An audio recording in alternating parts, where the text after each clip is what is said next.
Merci d'être présent ce midi pour la présentation.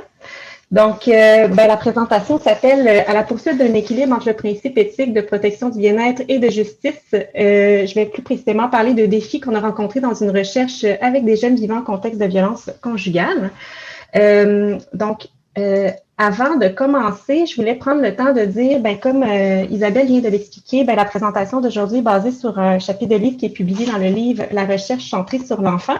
D'ailleurs, qui contient plusieurs chapitres super intéressants. Là, si vous avez l'occasion, bien sûr, de mettre la main dessus, vous allez être servi en termes d'informations très intéressantes sur le sujet.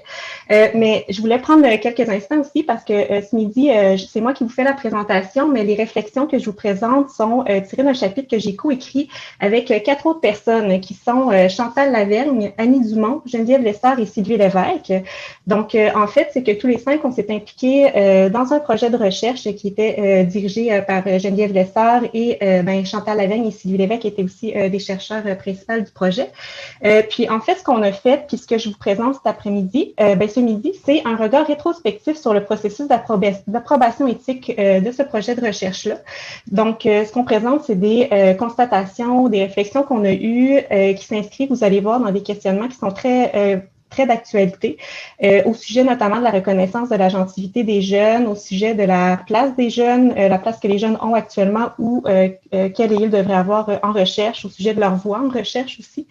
Nos réflexions s'inscrivent aussi en continuité avec la Convention relative aux droits des enfants, donc plus précisément en lien avec l'article 12 là, qui énonce que les enfants devraient avoir la possibilité d'être entendus dans les instances et les démarches là, qui les concernent.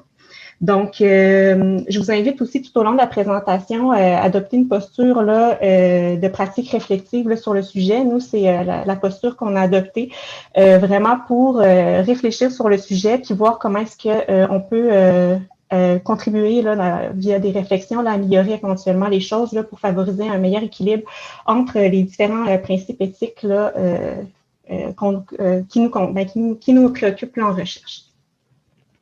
Donc, voilà.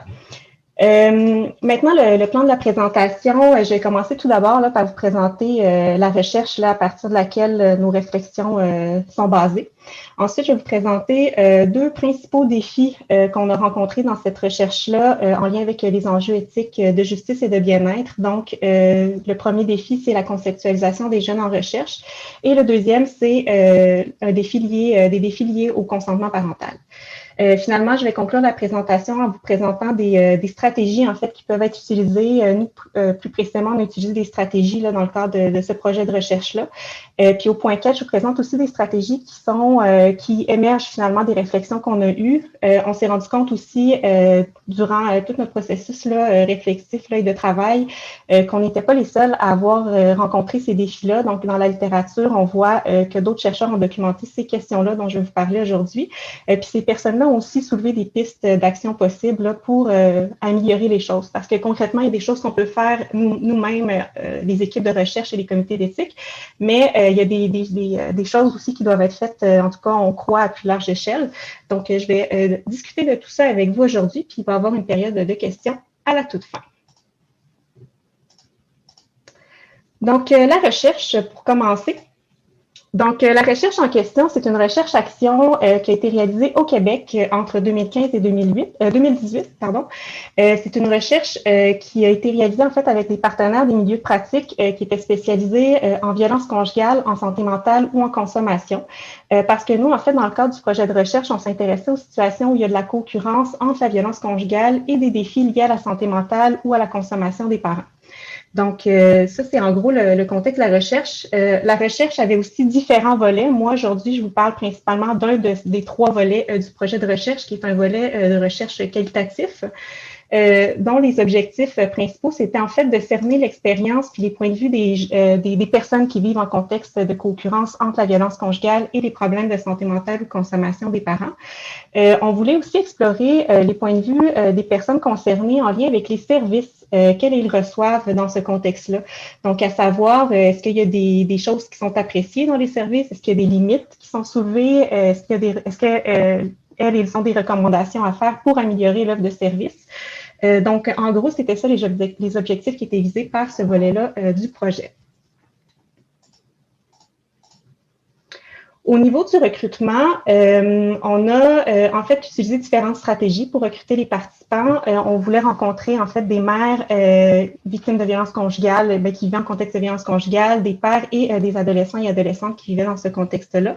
Et en fait, l'aide des intervenants et intervenantes qui travaillaient auprès de ces personnes-là était extrêmement précieuse parce qu'ils nous ont aidé à identifier finalement des mères, des pères et des adolescents et adolescentes qui vivaient dans ce contexte-là. Donc, on a vraiment une très grande liste de partenaires qui nous ont aidés. Fait que je ne vais pas tous les nommer, mais pour vous donner une idée, on avait des personnes qui travaillaient en maison d'hébergement qui nous ont aidés, des personnes qui travaillaient à la protection de la jeunesse, des personnes qui travaillaient, par exemple, dans l'organisme Le Grand Chemin, etc. Il y en a plusieurs. On a aussi apposé des affiches là, à différents endroits là, avec nos coordonnées pour que les personnes intéressées puissent nous rejoindre. On a aussi eu accès à ce qu'on appelle la liste PIGE là, à Québec et à Montréal. C'est une liste des centres jeunesse qui nous a permis en fait de repérer les jeunes dont le signalement a été retenu par la protection de la jeunesse. Et en fait, on pouvait contacter les intervenants et intervenantes concernés pour leur parler du projet et voir si finalement le jeune en question répondait là, aux critères d'inclusion de la recherche, puis s'il y avait une possibilité finalement de présenter le projet là, à ces jeunes-là. Et finalement, une autre stratégie là, qu'on a utilisée, c'était d'utiliser en fait un infoprojet que nous, on appelait. C'est un document d'information qu'on faisait parvenir périodiquement aux partenaires du projet de recherche qui permettait en fait de maintenir les gens informés là, de l'avancement du projet. Durant la période de recrutement, on donnait de l'information à propos de combien de participants ont été recrutés jusqu'à maintenant, combien de mères, combien de pères, combien d'adolescents et adolescentes. Puis ça a permis de maintenir le recrutement vivant tout au long du projet. En ce qui concerne la collecte de données, en fait, on a fait des entretiens individuels semi-dirigés. Au total, on a eu 43 participants-participantes, tous participants confondus. Là. Les entretiens avaient bien sûr lieu dans des endroits qui étaient sécuritaires, là, étant donné qu'on faisait une recherche en contexte de violence conjugale et dans un endroit aussi qui assure la confidentialité des échanges. En ce qui concerne les participants et participantes, plus concrètement, on a rencontré des mères et des pères, 15 mères, 16 pères. Je vais vous expliquer plus en détail dans quelques instants au sujet des adolescents et adolescentes qui est en fait le sujet principal pour lequel on se rencontre aujourd'hui. Mais juste avant, juste une mise en contexte, c'est qu'en fait, pour nous, inclure les points de vue des jeunes, des adolescents et adolescentes qui vivent en contexte de violence conjugale, c'était quelque chose de vraiment central puis d'incontournable dans le cadre du projet. Souvent, en fait, quand on regarde dans la littérature, les recherches souvent qui documentent le vécu des jeunes en contexte de violence conjugale vont moins souvent solliciter les points de vue des jeunes eux-mêmes. Donc, c'est plus souvent, par exemple, les mères ou les intervenants et intervenantes qui connaissent le vécu des jeunes là, qui vont être sollicités. Et pour nous, étant donné que les jeunes sont des acteurs et des actrices à part entière des situations qu'ils vivent, c'était important pour nous de mettre à l'avant-plan leur voix dans le processus de recherche. Donc, c'est pour ça, en fait, qu'on les a rencontrés dans le processus de recherche. Puis d'ailleurs, même si c'est pas la majorité des études là, qui sollicitent les points de vue des jeunes actuellement, il y a quand même un nombre croissant là, vraiment de recherches là, qui commencent qui commencent en fait, qui inclut de plus en plus les jeunes, puis qui considèrent les jeunes comme étant des experts de leur vie et des acteurs et actrices à part entière là, des situations de violence conjugale, notamment au Québec, aussi en Angleterre et beaucoup dans les pays scandinaves aussi. Donc, si jamais ça vous intéresse, il y a de plus en plus d'écrits là, qui adoptent cette perspective-là concernant la place des jeunes en recherche en contexte de violence conjugale. Donc, par rapport aux adolescents et adolescentes qu'on a rencontrés, notre objectif, c'était de rencontrer 15 jeunes. On s'est rendu compte rapidement, en fait, que c'était pas si évident que ça de recruter des jeunes en contexte de recherche, en contexte de violence conjugale. On a mis beaucoup de temps, beaucoup d'efforts, utilisé une grande variété de stratégies pour pouvoir essayer de rejoindre davantage de jeunes, mais au total, à un moment donné, il a fallu mettre un stop pour pouvoir avancer le projet, puis aller de l'avant. On a réussi à rencontrer 12 adolescents et adolescentes au total. Parmi ces adolescents-là, il y avait 6 personnes qui s'identifiaient comme filles et 6 personnes qui s'identifiaient comme garçons. Et les jeunes étaient âgés entre 12 et 17 ans. Donc, il y a deux principaux défis, comme je vous ai dit tantôt, dont je vais vous parler ce midi, mais je vais quand même prendre quelques instants pour vous parler très brièvement de deux autres défis là, qu'on a rencontrés là, dans le cadre du projet, puis qui ont influencé quand même le fait qu'on a eu plus de difficultés à recruter le nombre, en tout cas l'objectif visé d'adolescents et adolescentes. C'est qu'en fait, en termes de temps, on s'est rendu compte que le temps alloué là, pour le financement là, du projet, c'était 3 ans.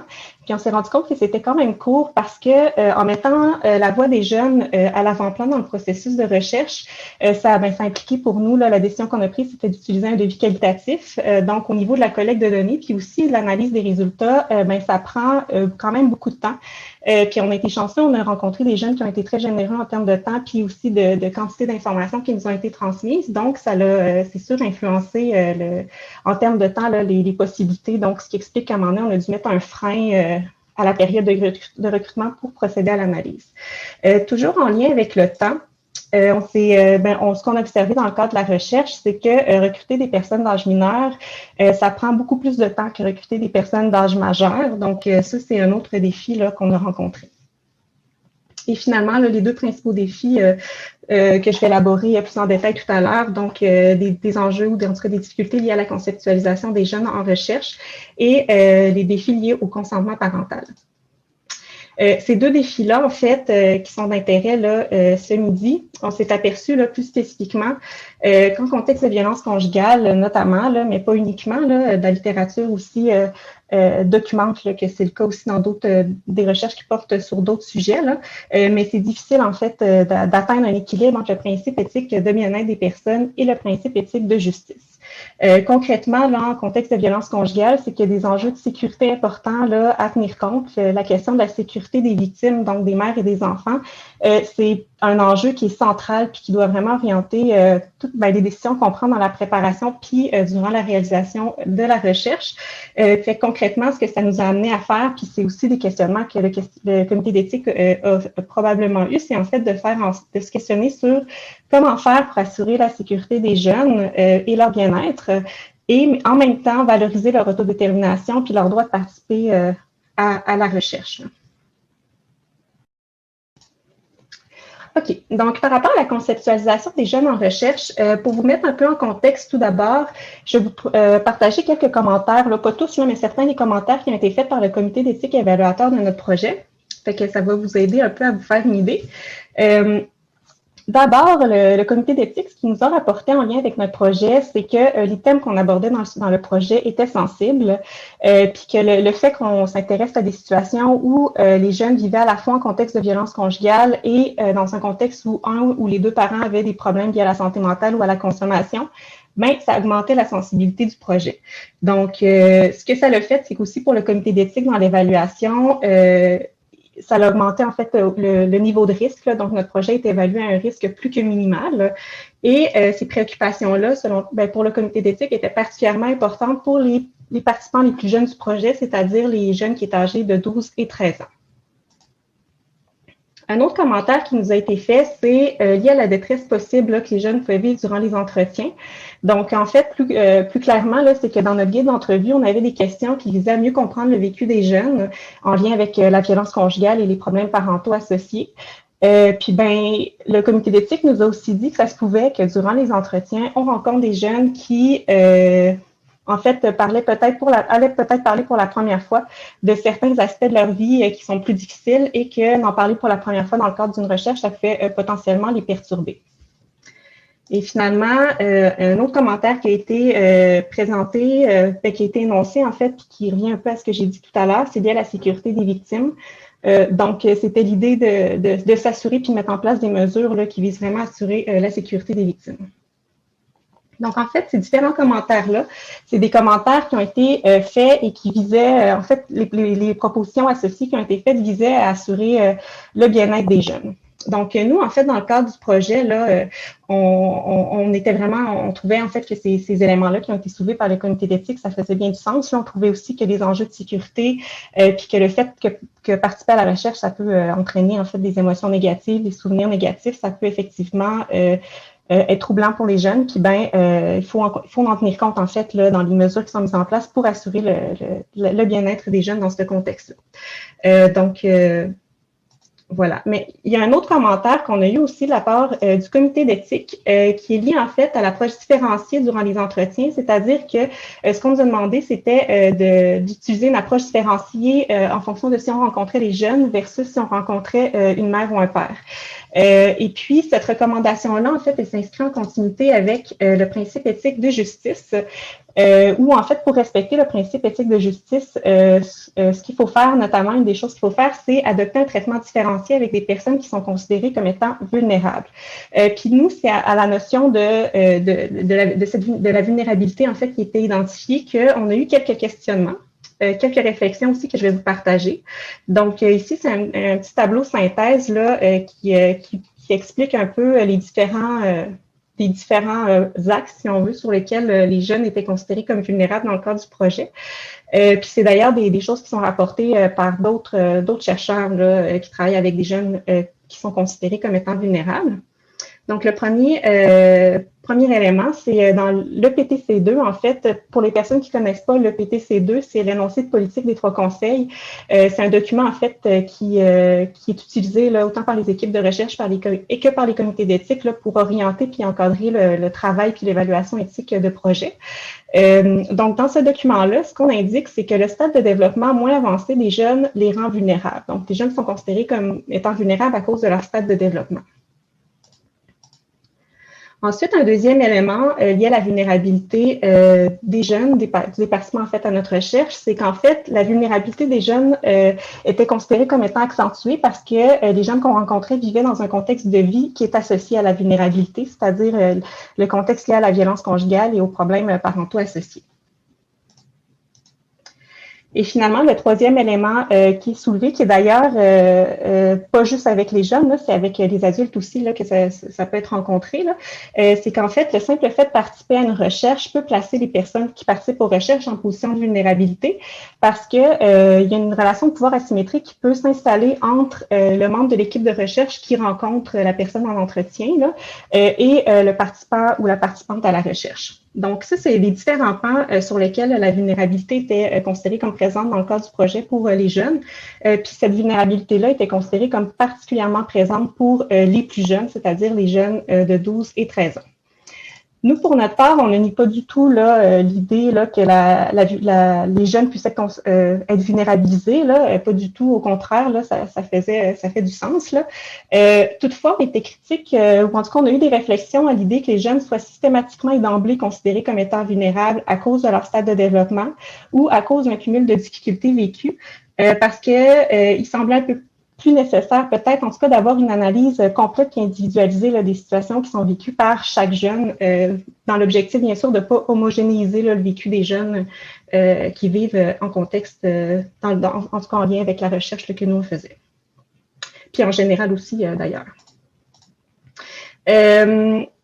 Donc, cette vision-là, l'idée de voir les jeunes comme étant vulnérables, concrètement, ce que ça le fait, puis c'est documenté dans d'autres recherches aussi, que c'est une retombée qui est observée dans d'autres recherches, c'est que ça a amené le comité d'éthique à proposer des mesures d'encadrement qui sont plus restrictives. Une des mesures en question dont je vais parler tout à l'heure, c'est celle liée au consentement parental, fait que je ne vais pas en parler tout de suite, mais vous pouvez garder ça en tête pour la suite.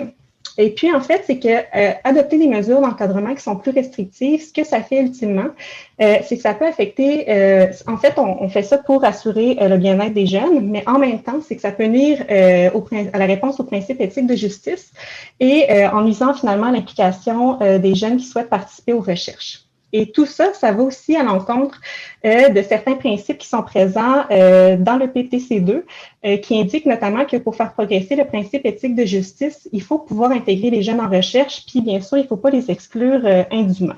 Donc, les mesures, en fait, qui sont plus restrictives favorisent cette exclusion-là. Donc, on avait des questionnements pour notre part à ce sujet-là. Donc, c'est sûr que chaque projet, c'est une entité qui est unique. Les comités d'éthique, d'ailleurs, évaluent chaque projet comme étant une entité unique. Donc, les mesures vont pas nécessairement, qui vont être proposées, vont pas être les mêmes du tout d'un projet à l'autre, c'est sûr. Sauf que ce qu'on observe, puis ce qui est aussi documenté dans les écrits, c'est que souvent, en fait, dans des situations comme celle que je viens de vous expliquer, en fait, le principe éthique de bien-être va avoir tendance à être privilégié puis avoir préséance, là, si on veut, d'une certaine manière, sur le principe éthique de justice, ce qui fait finalement que l'équilibre peut être un peu plus difficile à atteindre, là. Donc, il y a différentes raisons, en fait, qui sont documentées. Là. Il y a des chercheurs qui donnent différentes pistes là, pour expliquer ce déséquilibre-là. Il y en a une qui faisait beaucoup de sens en lien avec le projet de recherche qu'on réalisait, là, puis qui nous a amené beaucoup à réfléchir. C'est l'idée, en fait, qu'il y a une conceptualisation dominante là, qu'on a à propos des jeunes là, en recherche, puis c'est un modèle, si on veut, qui est plutôt unitaire, universel, puis qui amène à une vision homogène des jeunes. Puis que dans cette vision-là, là, cette conceptualisation-là des jeunes, on voit les jeunes comme étant vulnérables, comme étant des personnes en devenir, comme étant des personnes qui sont incomplètes, immatures, dépendantes et qui sont incapables de différentes actions et réflexions. Là, je vais citer un auteur, là, Turmel, qui disait dans un de ses écrits que dans une conceptualisation comme ça de la jeunesse, on a tendance à voir les jeunes comme étant des récepteurs passifs de la sagesse des adultes et de la culture de la société. Fait que c'est quelque chose qu'on voit plus largement dans la société, mais qui se reflète aussi finalement en recherche. Et puis, ultimement, ce que ça fait, c'est qu'on va avoir tendance en recherche à positionner les jeunes comme étant des objets, non pas comme étant des sujets. Et je vous rappelle tout à l'heure, au début, quand je vous présentais la recherche dans laquelle, de laquelle la réflexion a émergé, nous, dans le cadre du projet, on voyait les jeunes comme étant vraiment des acteurs et des actrices à part entière qui ont de l'agentivité, qui sont capables de faire preuve d'agentivité et qu'il faut considérer en recherche. Puis bien, finalement, cette conceptualisation dominante-là des jeunes en recherche, elle va un peu à l'encontre de cette vision-là parce que, justement, on place les jeunes en objet. En lien toujours avec cette définition-là, ce qu'on observe, quelque chose, oui, c'est quelque chose qu'on observe, mais que d'autres personnes aussi ont observé, c'est qu'en fait, les adultes semblent un peu être le point de repère ou l'idéal à atteindre, ce qui fait qu'on va considérer que c'est en vieillissant là, que les jeunes vont développer progressivement les compétences, des capacités, une rationalité, une maturité, qui vont devenir aussi moins dépendants puis moins vulnérables.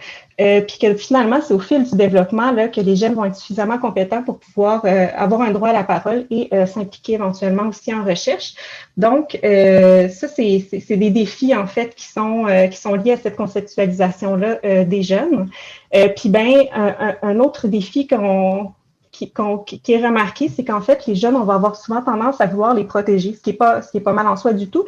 C'est juste que ça va mettre, comme j'expliquais tout à l'heure, davantage d'accent sur le principe éthique de bien-être et ça, au détriment, là, finalement, du principe éthique de justice. Donc, c'est la question que je nomme depuis tout à l'heure. Donc, comment réussir à trouver cet équilibre-là qui est pas du tout évident.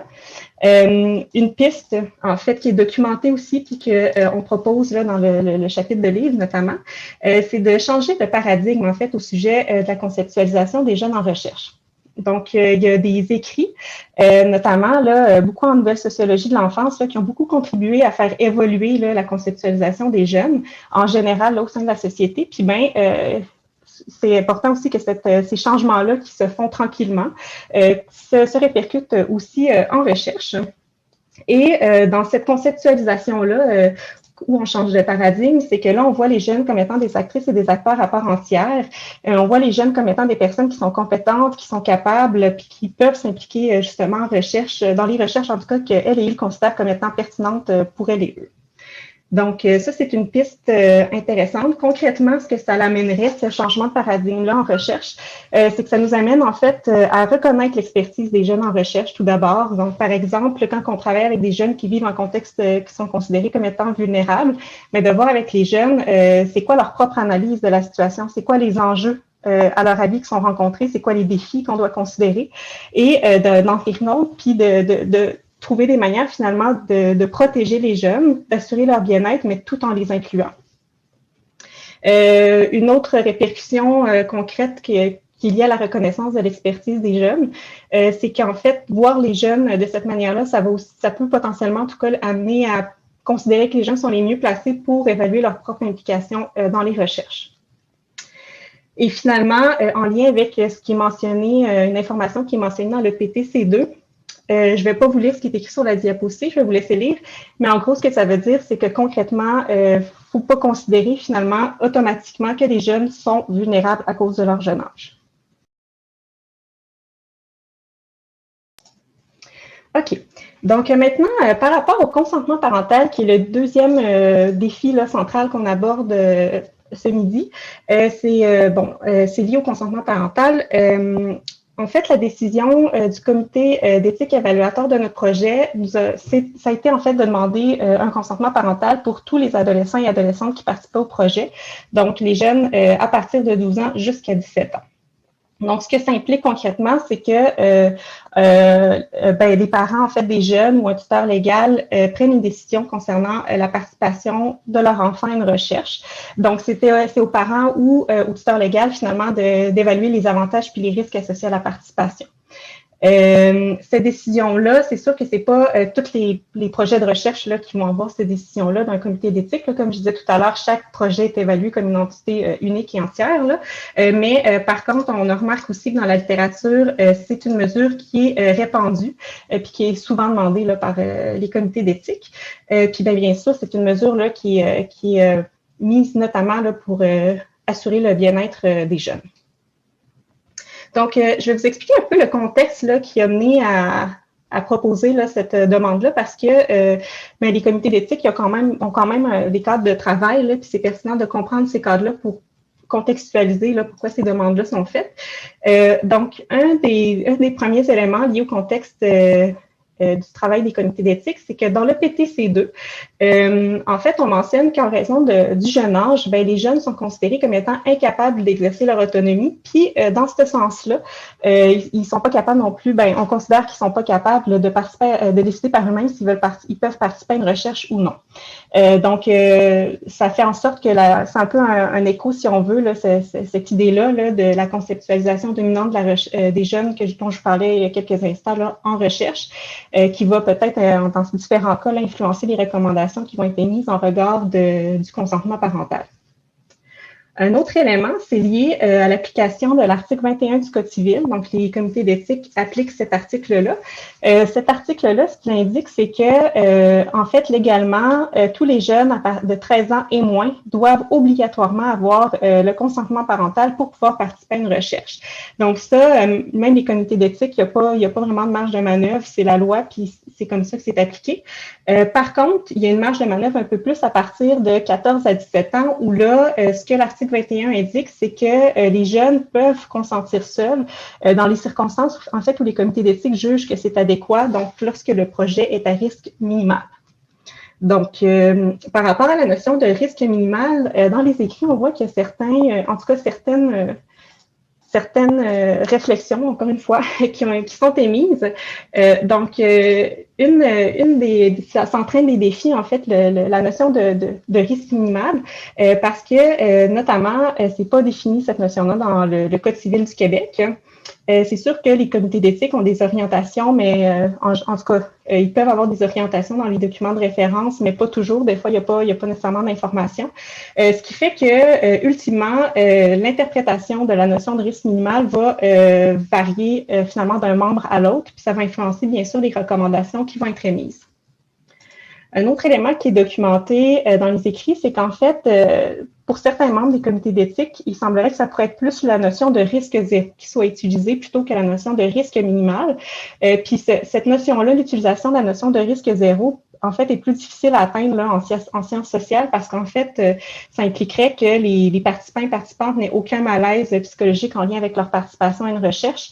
Puis c'est ça, c'est difficile à atteindre en sciences sociales. Le simple fait, en fait, de participer à une recherche, ça peut entraîner un malaise pour certaines personnes. Donc, c'est difficile à atteindre. Puis c'est sûr que si on a une idée de risque zéro plutôt que de risque minimal dans l'évaluation des projets éthiques, ça peut favoriser en fait l'exclusion des jeunes en recherche, puis aller à l'encontre, si on veut, du principe éthique de justice.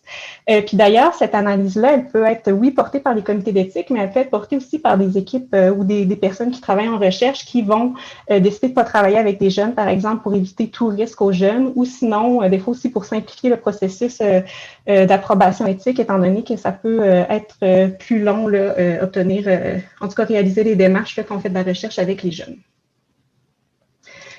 Nous, concrètement, comment est-ce que cette recommandation-là, ben, cette demande-là, en fait, du comité d'éthique a été appliquée? C'est qu'on a demandé le consentement parental, mais d'un seul parent, c'est-à-dire de la mère, principalement là, de la mère victime de violences conjugales.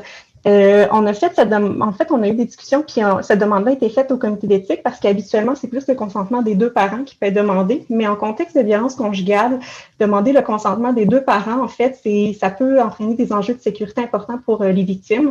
Donc, par exemple, si le père ou le beau-père qui a des comportements violents est informé que son enfant participe à une recherche qui porte sur la violence conjugale, ben, le père ou le beau-père en question peut se sentir menacé, puis ça peut exacerber, là, si on veut, là, les comportements de violence en contexte de violence conjugale, et donc mettre à risque là, les jeunes et leur mère victime. Donc, et ça, on veut absolument éviter ça. Donc, ces éléments-là, c'est des choses qui peuvent être discutées là, avec les comités d'éthique s'ils ne sont pas déjà au courant de ces enjeux-là. Puis, au-delà là, du processus d'approbation éthique, une fois que le processus est complété, durant le processus de recrutement, il faut aussi garder ça en tête parce que comme dans notre cas, par exemple, on a des intervenants et intervenantes qui nous ont aidés là, dans le recrutement, mais dans certains milieux, l'habitude aussi, ben, dans plusieurs milieux, en fait, l'habitude, c'est de demander le consentement des deux parents. Et puis, si les personnes qui ne sont pas spécialisées en violence conjugale ne sont pas au courant de l'enjeu dont je viens de vous parler, mais c'est qu'il faut quand même en discuter avec eux parce que s'ils présentent la recherche à un jeune, ça peut arriver qu'ils présentent aussi la recherche aux parents. Puis ben, l'idée, c'est de discuter avec ces intervenants et intervenantes-là pour s'assurer que la recherche va être présentée uniquement aux parents, à un parent puis aux parents victimes de violences conjugales là, pour ne pas mettre en danger les victimes.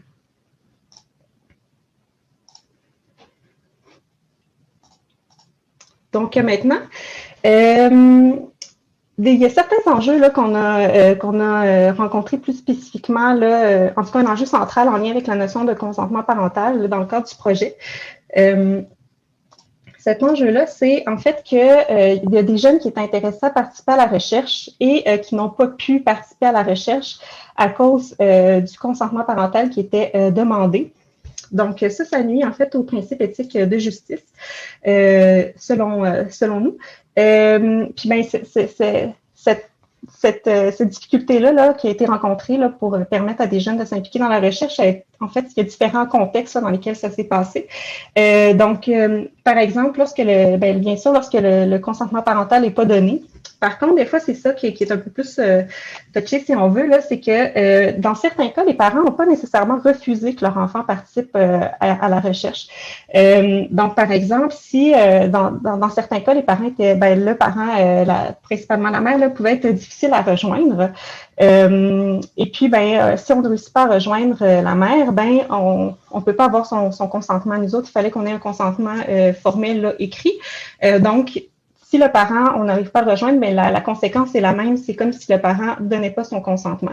Dans certains cas aussi, moi, c'est arrivé que j'ai parlé à une mère qui était intéressée à ce que son enfant participe. Il n'y avait aucun problème, mais c'était un téléphone cellulaire à la carte. Puis après ça, quand j'essayais de la rejoindre à nouveau, mais je n'arrivais pas à la rejoindre pour pouvoir céduler un moment pour obtenir la signature écrite, pouvoir déterminer un moyen là, pour avoir la signature formelle.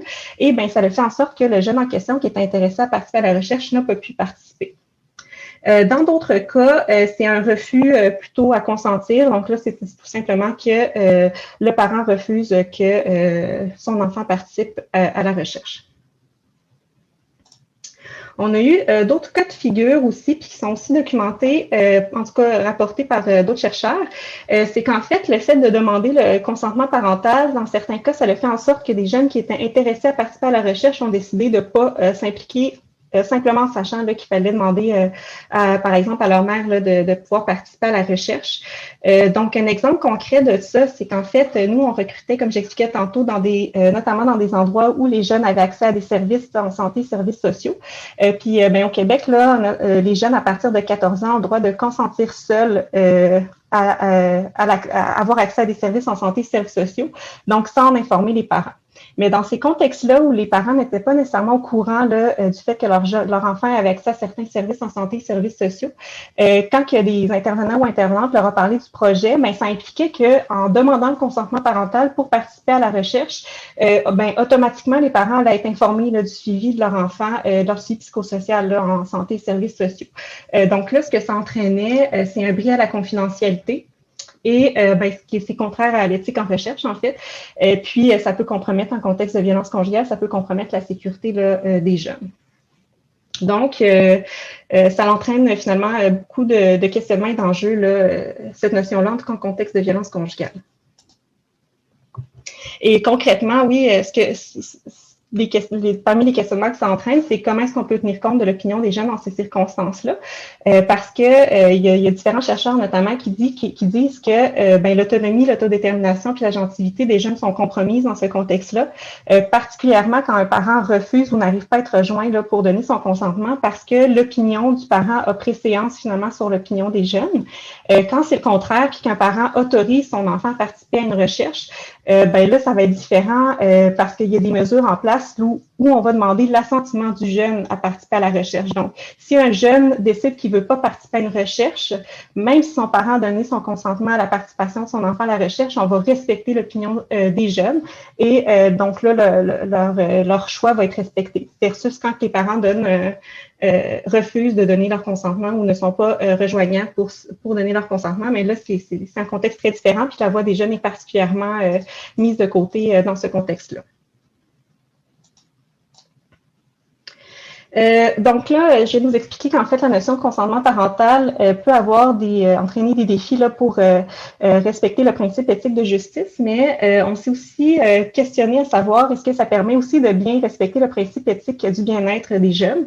Puis ben, en fait, les questionnements qu'on a eus sont rapportés aussi par d'autres chercheurs. Donc, la notion de consentement parental, elle ne fait pas nécessairement consensus, en tout cas, cette stratégie-là, puis ça entraîne des questionnements, là, notamment en lien avec la notion du bien-être des jeunes. Donc, certaines limites, là, par exemple, qui sont liées au consentement parental en lien avec le principe éthique de bien-être des jeunes, c'est que, ben, par exemple, les parents qui sont amenés à prendre des décisions pour leurs jeunes en lien avec l'implication dans une recherche, ils vont pas être exposés aux risques que leurs enfants auxquels les enfants vont être exposés en participant à une recherche, ce qui va faire que leur jugement, si on veut, peut être un peu biaisé parce que leur décision va être influencée aussi par cette posture située-là qui est très différente de celle de leurs enfants. Une autre limite, c'est que l'analyse en fait du ratio avantage-risque va pas nécessairement être faite de la même manière. Donc, les parents peuvent baser leur analyse. En fait, leur analyse va être très arbitraire, notamment, puis ça peut vraiment varier d'un parent à l'autre. Donc, notamment, ce qui peut influencer cette analyse-là, c'est le contexte de vie. Leur valeur aussi peut influencer leur choix de permettre à leur enfant de participer ou non à une recherche. Puis, d'ailleurs, ces valeurs-là peuvent être différentes entre un parent puis entre leur enfant. Donc là, c'est sûr que ça peut jouer aussi. Et finalement, au niveau des intérêts personnels, là, donc les parents peuvent avoir des intérêts personnels à ce que leur enfant participe ou non à une recherche. Des exemples concrets par rapport à ça, c'est par exemple des jeunes qui sont suivis en protection de la jeunesse, mais ça se pourrait là que les parents qui ont des jeunes qui sont suivis à la protection de la jeunesse refusent que leur enfant participe à une recherche par crainte de perdre la garde de leur enfant, par exemple.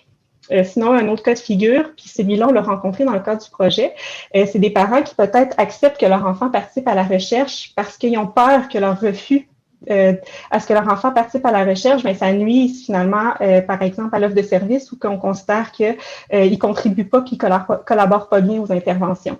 Puis ça, même si on leur explique là, que ça n'a pas d'impact sur l'offre de service, là, le choix de refuser ou d'accepter que leur enfant participe à une recherche. Donc, cette situation-là, comme je vous disais, nous, on l'a vécu dans le cadre de la recherche. Donc, c'était une mère qui avait accepté que son enfant participe, mais quand moi, j'y ai parlé, parce que l'intervenante avait parlé avec une mère en question. Puis, mais moi, quand j'ai parlé avec cette mère-là, j'ai repris là, les différentes informations là, pour lui permettre de prendre une décision là, qui est éclairée. Puis mais là, en sachant puis en comprenant bien que c'était confidentiel, que son choix, ben, l'intervenante n'allait jamais être au courant de son choix d'accepter ou de refuser que le jeune participe à la recherche, mais là, elle a décidé de refuser. Fait que on peut voir que ça peut avoir un impact de différentes manières. Donc, ça conclut pour les deux principaux défis qu'on a rencontrés dans le cadre de la recherche. Donc, je vais enchaîner tout de suite, étant donné qu'il il est 44 là, avec les stratégies qu'on a utilisées dans le cadre de projet pour essayer de faire face aux défis. Donc, on a utilisé en fait des stratégies sur différents plans. La première catégorie, si on veut, de stratégies qu'on a utilisées sont liées à la méthodologie de la recherche. Donc, la première, c'est en fait beaucoup d'éléments en lien avec ce que je vais vous présenter en lien avec la méthodologie de la recherche, c'est lié au principe éthique du bien-être des jeunes. Donc, le premier élément, c'est la recherche participative. Bon, donc, nous, on faisait une recherche-action, donc les partenaires des milieux de pratique étaient impliqués vraiment à toutes les étapes là, du processus de recherche. Puis, ce que ça a permis de faire, c'est de mieux adapter en fait la recherche aux besoins des adolescents et des adolescentes parce que les partenaires étaient des personnes qui étaient habituées de travailler avec les jeunes qui vivent en contexte de violence conjugale et ou qui ont des parents qui ont des problèmes de santé mentale ou de consommation. Donc, ça a permis, en fait, de discuter beaucoup, tout le monde ensemble, là, des choix, des méthodes et des outils de collecte de données, puis de faire des choix là, qui sont les plus adaptés possibles. De discuter aussi du déroulement des entretiens, puis d'adapter le déroulement des entretiens aux particularités des vécus des jeunes. Les partenaires aussi ont pu faire des recommandations au sujet des meilleurs moyens, selon elle et eux, là, pour recruter des jeunes. Concrètement aussi, ça nous a permis, dans plusieurs cas, là, de pouvoir rencontrer les jeunes dans les milieux de pratique. Donc, on avait souvent accès à un local qui était sécuritaire et qui permettait la confidentialité pour faire les échanges avec les jeunes. Un autre élément qui a été très positif puis très aidant, c'est le recrutement via les intervenants et les intervenantes. En fait, cet élément-là, il est très utile pour assurer le bien-être des jeunes durant le processus de recherche parce que les intervenants et intervenantes étaient en mesure de nous dire s'il y avait des enjeux en fait de sécurité là, en lien avec la participation des jeunes aux recherches. Ils pouvaient aussi, en connaissant les jeunes, nous dire est-ce que les jeunes étaient à l'aise ou non de parler de leur vécu, est-ce que c'était une bonne idée de leur présenter la recherche, voir aussi leur état émotionnel et psychologique pour être sûr que, bien sûr, là, la participation à la recherche n'entraîne pas d'effets négatifs là, de ce côté-là. Par contre, bon, bien que c'était utile là, pour aider en lien avec le bien-être des jeunes, ça a entraîné aussi une limite là, qui est quand même pas à négliger, c'est que ça a pu affecter en fait le principe éthique de justice parce que potentiellement là, que les jeunes qui nous ont été référés, c'est principalement des jeunes qui sont considérés comme étant résilients. Et un exemple concret, là, c'est que c'est arrivé qu'une intervenante préférait ne pas présenter le projet de recherche à un jeune qui avait différents handicaps parce que, à son avis, à cette intervenante-là, ben en fait, le jeune ne serait pas en mesure de répondre ou de participer au projet de recherche. Donc, d'une certaine manière, c'est ça, ça a limité aussi la participation potentiellement, en tout cas, de jeunes qui sont considérés comme étant plus vulnérables que les autres. Une autre stratégie qu'on a utilisée, c'est lié au choix des intervieweuses. En fait, les choix qui ont été faits visaient vraiment à cibler des personnes qui avaient déjà de l'expérience en entretien de recherche qualitatif sur des sujets sensibles comme la violence conjugale. De s'assurer aussi d'avoir des personnes qui, par exemple, avaient de l'expérience en intervention en contexte de violence conjugale ou en intervention auprès des jeunes. Ça faisait en sorte que les intervieweuses avaient quand même déjà des bonnes conséquences, bonnes connaissances au sujet des enjeux qui sont associés à la violence conjugale, des bonnes habiletés à la communication aussi, puis qu'elles étaient en mesure, par exemple, de sonder l'état émotionnel des jeunes durant l'entretien, puis aussi, bien sûr, à la fin de chaque entretien, notamment pour bien orienter les jeunes si jamais il y avait besoin là, de parler à des personnes plus avec une perspective là, psychothérapeutique. Là, donc, on pouvait les orienter dans ce sens-là. Et finalement, il y a un guide d'entrevue. En fait, dans le guide d'entrevue, la dernière question du guide, c'était de vérifier avec les jeunes comment est-ce qu'ils se sentaient. Donc, comme ça, officiellement, là, c'était systématique. On posait la question à tout le monde. Puis, encore une fois, on pouvait orienter les jeunes là, aux ressources appropriées dans le besoin. Une autre catégorie de stratégie qu'on a utilisée, c'est en fait en lien avec le soutien qui a été offert aux intervieweuses. Plus concrètement, là, en fait, on a réalisé une formation d'une journée avec les intervieweuses. Il y avait les intervieweuses, bien sûr, qui étaient présentes à cette journée-là, mais il y avait aussi les partenaires des milieux de pratique, les chercheurs principaux du projet et la coordonnatrice. Et durant cette journée-là, on a passé une demi-journée au moins là, à parler de la violence conjugale, puis à s'assurer que tout le monde avait des connaissances, un niveau là, de connaissances suffisant là, pour pouvoir réaliser les entretiens. On a parlé aussi beaucoup du guide d'entrevue. Donc, présenter le guide d'entrevue, permettre aux intervieweuses de poser des questions à ce sujet-là. Puis, on on a fait aussi des mises en situation qui permettaient aux intervieweuses de s'approprier le guide d'entrevue, puis de s'améliorer aussi éventuellement, savoir c'est quoi leurs forces, puis c'est quoi les points à améliorer là, quand elles allaient vraiment réaliser là, les entretiens pour de vrai. Là. Donc, on avait des mises en situation, par exemple, avec une participante qui était très émotive. Donc, comme ça permettait aux intervieweuses de se pratiquer, voir comment réagir dans ce genre de situation-là. Et puis, il y avait aussi une mise en situation avec des adolescents et adolescentes qui sont peu volubiles, parce que ça, c'est un défi qui est souvent rencontré en recherche. Donc, qu'est-ce qu'on fait pour encourager puis la voix des jeunes sans nécessairement orienter non plus là, qu'est-ce qu'ils vont nous dire. Donc, cette formation-là a été très utile de ce côté-là. Ensuite, il y a certaines stratégies qui visaient plus précisément l'autodétermination des jeunes. Donc, en fait, on a utilisé une feuille de ressources d'aide qu'on a remis aux participants et participantes à la recherche. Cette stratégie-là est fréquemment utilisée en recherche, là, même dans les recherches là, qui ont un risque minimal. Là. Mais par contre, nous, dans le cadre de la recherche, c'était particulièrement important là, d'utiliser cette stratégie-là parce qu'on s'est aperçu une des données, en fait, du processus de recherche, c'est qu'on s'est aperçu que les jeunes avaient accès à beaucoup moins de ressources que leurs parents. Et puis, en fait, les jeunes ont des fois mentionné être dépendants de leurs parents pour avoir accès à des services. Donc, en leur donnant une feuille de ressources comme ça leur permettait à la fois de mieux connaître les ressources auxquelles ils avaient accès. Puis, si jamais ils en ressentaient le besoin, ils pouvaient faire appel à ces ressources-là par eux-mêmes. Puis, d'ailleurs, nous-mêmes, comme je le répète, on pouvait les mettre en lien avec certaines ressources. Et finalement, une stratégie qui est très intéressante, là, c'est en fait qu'on a réussi avec le comité d'éthique, là, on a beaucoup discuté, puis le comité d'éthique a accepté de nous donner une dérogation au consentement parental dans des contextes très précis. Cette dérogation-là a été autorisée en fait avec les jeunes de 14 à 17 ans, pour qui en fait le milieu d'intervention en fait énonçait que demander le consentement parental, ça entraînait des enjeux pour la sécurité des jeunes.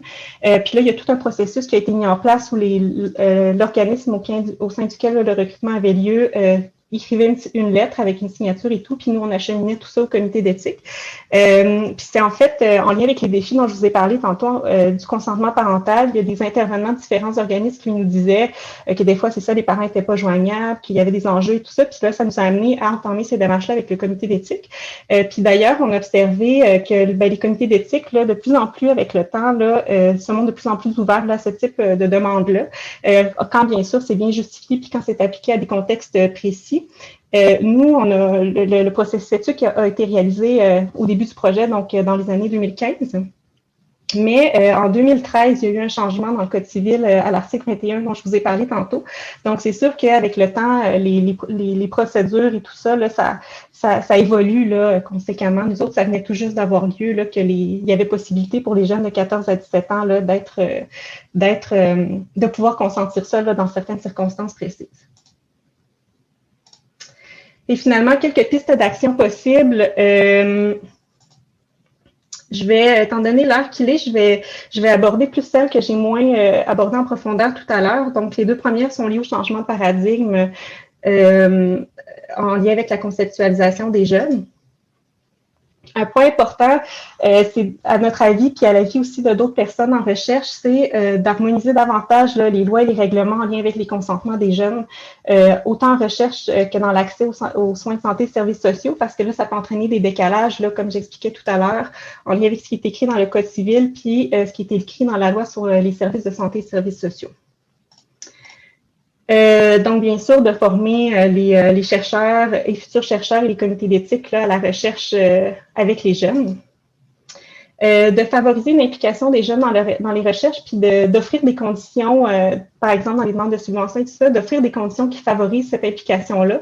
Concrètement, ça peut être de faire vraiment des recherches participatives pour impliquer les jeunes aux différentes étapes, puis s'assurer finalement que les décisions qui sont prises permettent de répondre finalement autant à des défis là, qui peuvent être rencontrés par les jeunes auxquels on n'aurait pas nécessairement pensé.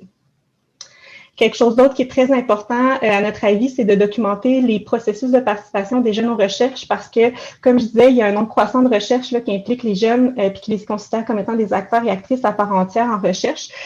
Toutefois, c'est important de documenter justement comment les jeunes vivent ça, cette implication-là dans les recherches pour orienter les autres équipes de travail qui veulent adopter ces méthodologies-là, puis aussi orienter les comités d'éthique là, en lien avec comment est-ce que concrètement les jeunes vivent ces expériences-là.